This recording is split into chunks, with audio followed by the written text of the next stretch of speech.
Buenas tardes, hermanos, hermanas, que Dios los bendiga. En esta ocasión vamos a compartir un estudio bíblico basado en el Evangelio según San Mateo, capítulo 22, versículos 15 al 22. Nosotros solemos tomar este pasaje como aquel que nos dice que debemos cumplir con los impuestos, cumplir con el Estado y también cumplir con Dios. En este pasaje se encuentra esa frase que dice, dad al César lo que es del César y a Dios lo que es de Dios. Y está muy bien, pero tenemos además otras cosas que considerar en este pasaje. El contexto es que anteriormente los líderes religiosos de aquel entonces, los fariseos, los doctores de la ley, los judíos, habían desafiado la autoridad de Jesús. No creían en la autoridad de Jesús. Entonces Jesús les menciona o les dice algunas parábolas. Le habla, por ejemplo, de la parábola de los dos hijos enviados a la viña del Padre, que uno dijo que iba a ir y después no fue, y el otro dijo que no iba a ir y después fue. Y todas estas parábolas hacían mención a la rebeldía que ellos tenían en cuanto al Hijo de Dios. Esta y las siguientes. La parábola de los labradores que fueron a labrar la viña del Padre y sin embargo los labradores mataron a los primeros que fueron y después terminaron matando al Hijo, hasta los trató de homicidas. La parábola de la fiesta de bodas. Todas estas parábolas donde Jesucristo confrontaba a los fariseos y aún los trataba de homicidas, se encuentran en Mateo 21 del 23 al 39 y Mateo 22 del 1 al 14. Usted lo puede leer tranquilamente en su casa y va a ver cómo Jesucristo tenía en claro qué clase de gente era la que estaba tratando con él.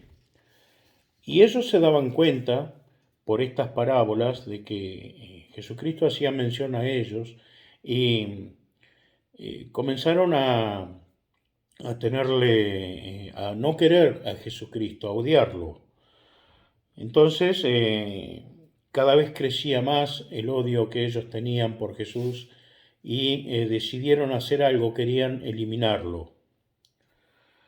Entonces, dice el versículo 15, entonces se fueron los fariseos, después de haber escuchado todas estas parábolas que hablaban de ellos y los confrontaba a ellos, se fueron los fariseos y consultaron, dialogaron a ver qué podemos hacer para sorprenderlo en alguna palabra.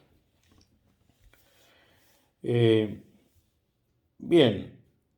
ellos no se animaban a atacarlo personalmente a Jesucristo porque tenían miedo del pueblo, ya que en el pueblo había muchos que estaban creyendo en Jesucristo. Entonces no se atrevían a atacarlo en público.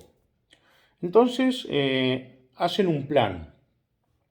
Dice en el versículo 16 que le enviaron a los discípulos de ellos con los herodianos, a los discípulos de los fariseos con los herodianos. Eran dos sectores de aquel entonces, dos sectores sociales de aquel entonces, que no se llevaban bien entre sí. Los herodianos eran aquellos que simpatizaban con el gobierno romano, que en ese entonces en aquel lugar, era presidido por un rey que se llamaba Herodes, y no solamente hubo un rey que se llamó Herodes, sino que hubieron más reyes que se llamaron Herodes, y hubieron gobernantes que se llamaron Herodes. Era una familia, una dinastía de reyes y dirigentes políticos romanos.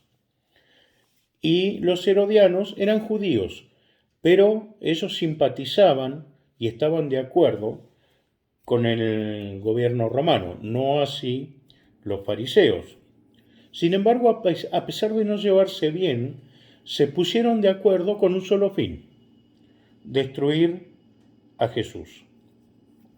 Entonces dice que los fariseos los enviaron a estos discípulos, los discípulos de ellos y los de los herodianos, y diciéndole a Jesús para que le digan lo siguiente: Maestro, sabemos que eres amante de la verdad y que enseñas con verdad el camino de Dios, y que no te cuidas de nadie, porque no miras la apariencia de los hombres. Bien, esta forma de hablarle a Jesús era una forma engañosa de hablarle. Ellos fueron a adularlo, a lisonjearlo con estas palabras, a endulzarle los oídos, para que de esta manera él pudiera confiarse y ellos tratar de agarrar a Jesucristo en alguna falta, en algo que él dijese que, que estuviese mal, y tener un motivo para condenarlo. Observemos nosotros la forma en que le hablan. En primer lugar le dicen maestro, maestro, como si acaso lo reconocieran como maestro. Ellos no lo reconocían como maestro, no creían que fuera maestro, pero con falsedad lo llaman maestro. Y le dicen, sabemos que eres amante de la verdad. Eran todas palabras engañosas. Y que enseñas con verdad el camino de Dios. Sabemos que eres un gran maestro. Y que no te cuidas de nadie, que no tienes temor de nadie, no tienes temor de hablar las cosas y decirlas como son, que no tienes compromisos con nadie, ni con los fariseos, ni con los herodianos, ni con nadie, por lo cual no te pueden intimidar para decir algo, y tú seguramente nos vas a decir qué es lo que tenemos que hacer, y lo que nos digas seguramente va a ser de parte de Dios. Y le terminan diciendo, porque no miras la apariencia de los hombres, porque no haces acepción de personas. Le dicen palabras que, si vamos al caso, eran verdad en el sentido de que Jesús era el maestro, que Jesús no se comprometía con nadie, que Jesús enseñaba bien la palabra de Dios. Todo esto era verdad, pero en la boca de los fariseos y los herodianos era una falsedad para intentar hacer tropezar a Jesús. Lo adularon. Esto es lo que se conoce como palabra lisonjera. La palabra lisonjera precisamente es aquella que adula a las personas para tratar de hacerla caer en algo, en alguna trampa, o quizás tal vez para lograr algún beneficio. Así que hay que tener cuidado con este tipo de actitudes de algunas personas que se acercan quizás a adular a otras, pero no con las mejores intenciones. Hay veces que la gente es sincera. Ahora Jesucristo, que tenía discernimiento total del corazón del hombre, sabía bien cuál era la intención de ellos.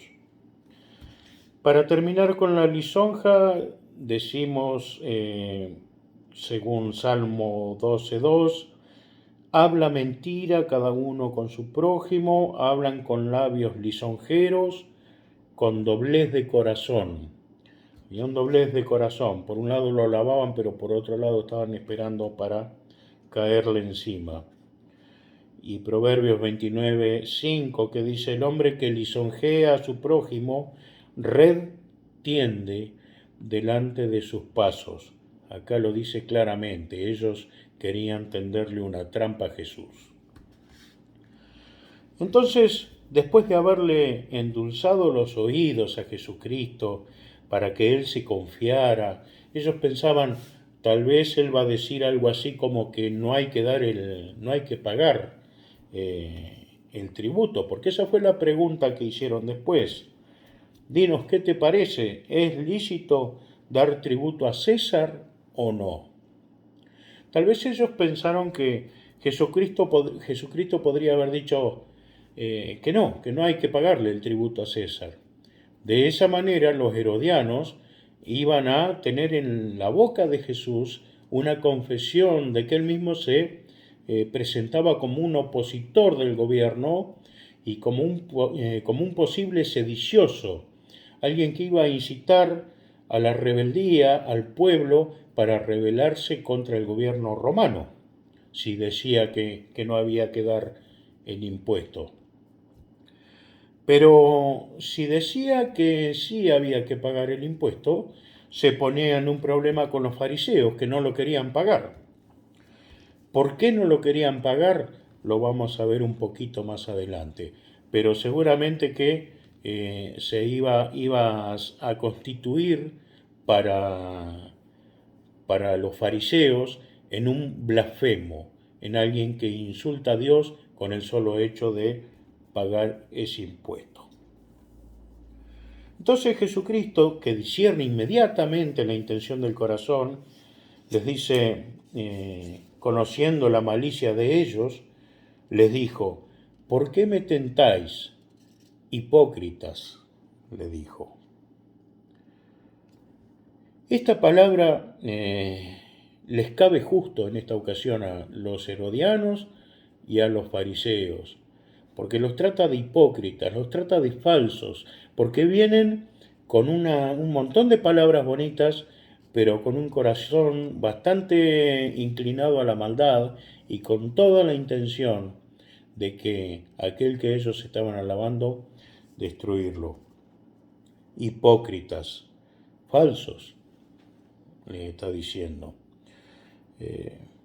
Entonces, Jesucristo se ve en una situación que tenía que dar una respuesta apropiada acá, para no ser considerado un blasfemo ni tampoco un sedicioso, para no ponerse en conflicto con el gobierno, ni tampoco ponerse en conflicto con su pueblo, que en alguna manera en este tema tenía motivos para no querer pagar el impuesto. Entonces Jesús dice, mostradme la moneda del tributo. Y ellos le presentaron un denario. Yo no tengo ahora en este momento una moneda, no se me ocurrió, ¿no? Pero al agarrar él la moneda en su mano, él es como que llama la atención de aquellos que lo estaban interpelando, aquellos que lo estaban interrogando. Toma esa moneda en la mano y la observa y le dice, ¿de quién es esta imagen? Dice Jesús. Y la inscripción, porque tenía una inscripción la moneda. Le dijeron, del César. Entonces les dijo, dad pues al César lo que es del César, y a Dios lo que es de Dios. El denario era una moneda común en aquel entonces.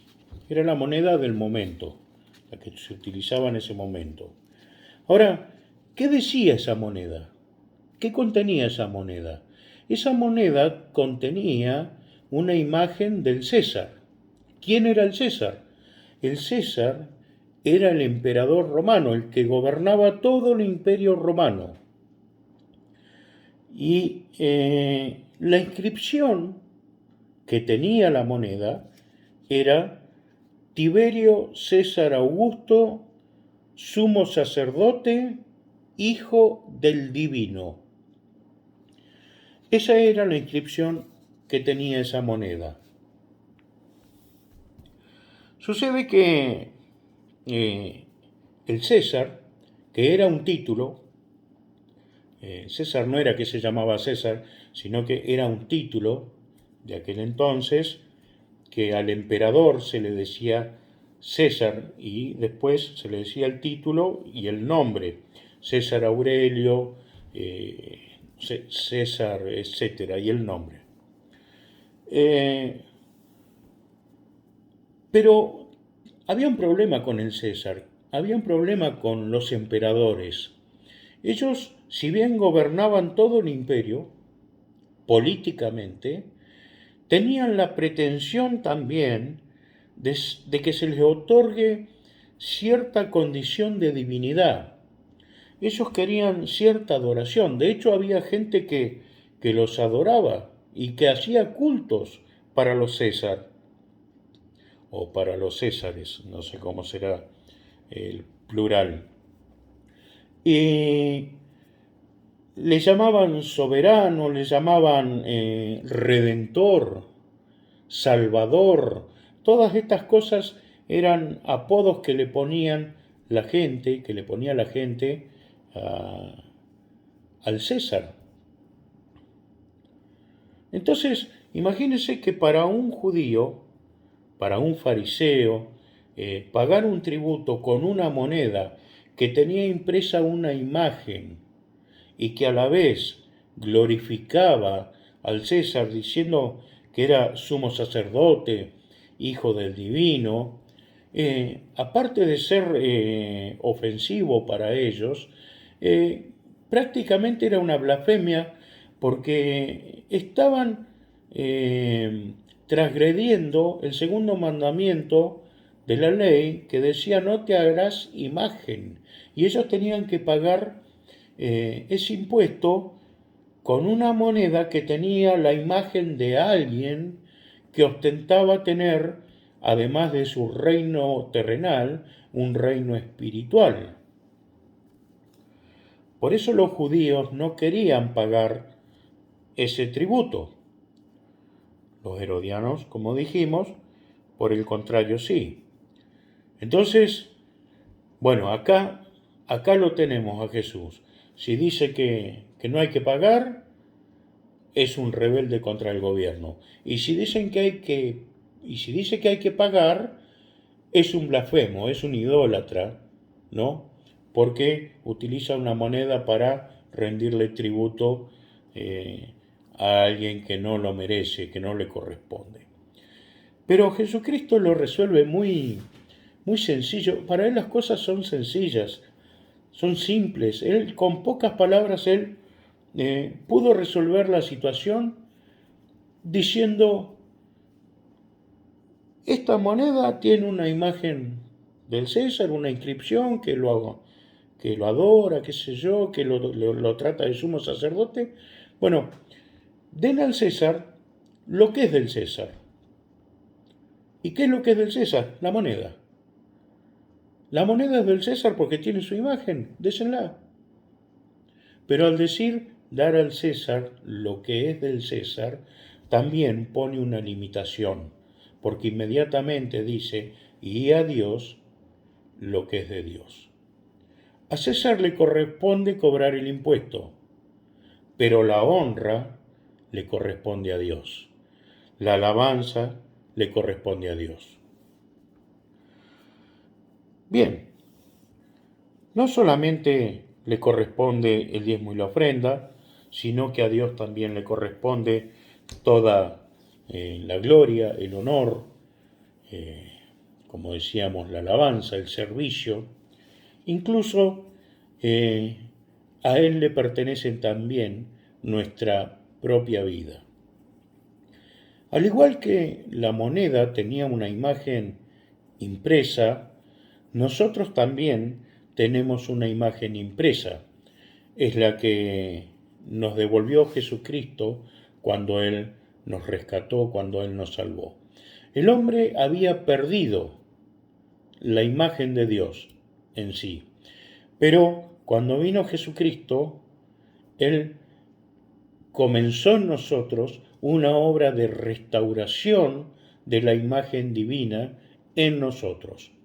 Obviamente que esa imagen la vamos a ir logrando paso a paso y se va a completar el día que el Señor nos lleve a su presencia. Por eso dice la palabra que somos transformados de gloria en gloria a la misma imagen, como por el Espíritu del Señor. Bien, entonces esa moneda estaba marcada, ¿de quién era? Del César. Nosotros también estamos marcados, ¿de quién somos? Del Señor. Y nosotros con todo lo que le podamos dar al Señor, ¿no? Todo lo que mencionábamos hace un momento. Bien,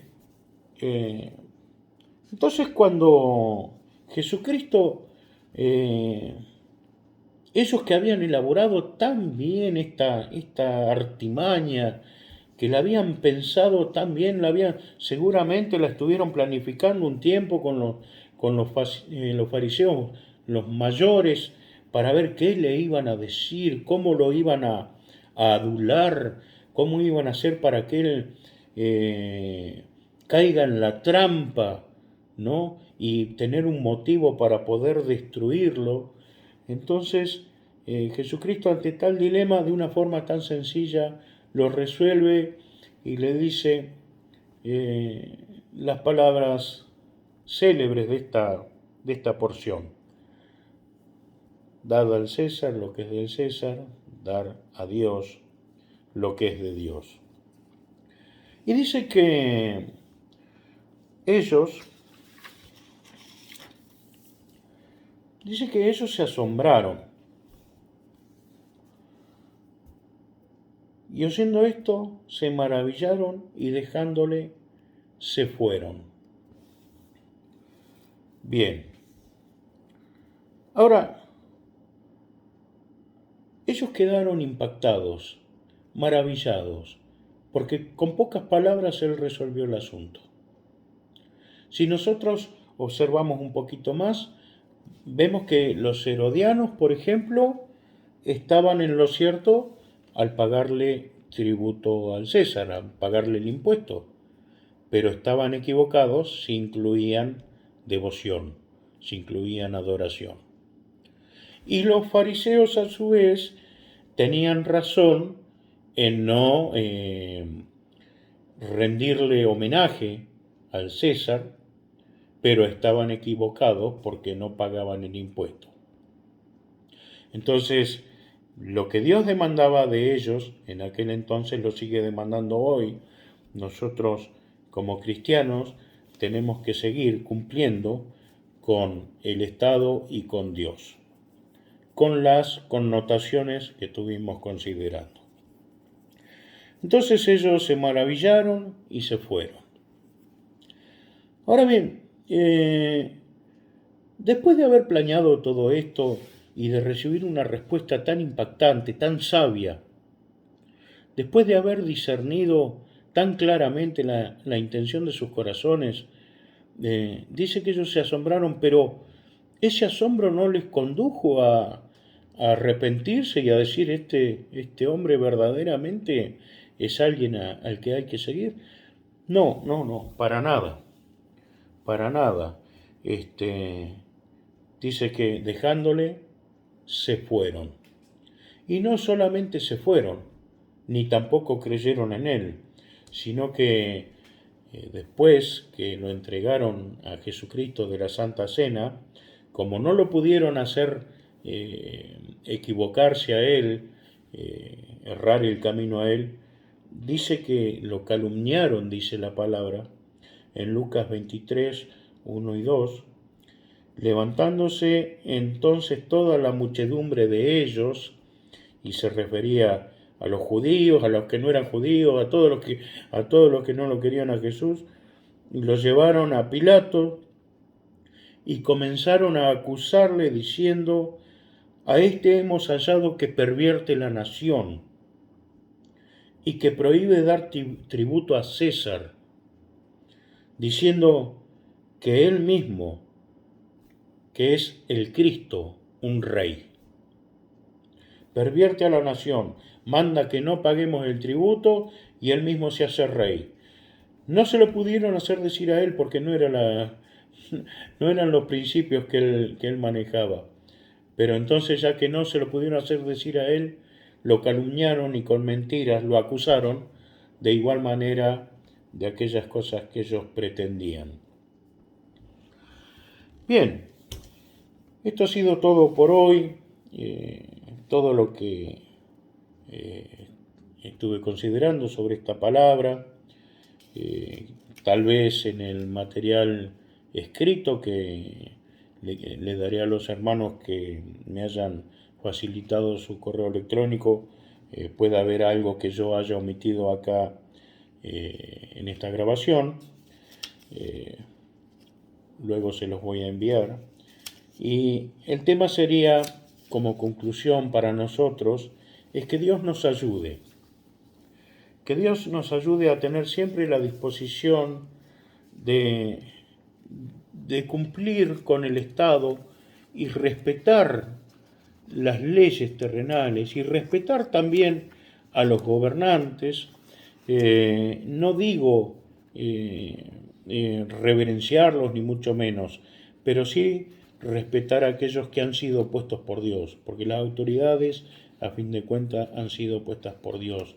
Pero al mismo tiempo, eso que tenemos que darle a Dios, que quede claro que no se circunscribe al diezmo y la ofrenda, sino que tiene que ver, que involucra mucho más, involucra todo lo que somos y lo que tenemos.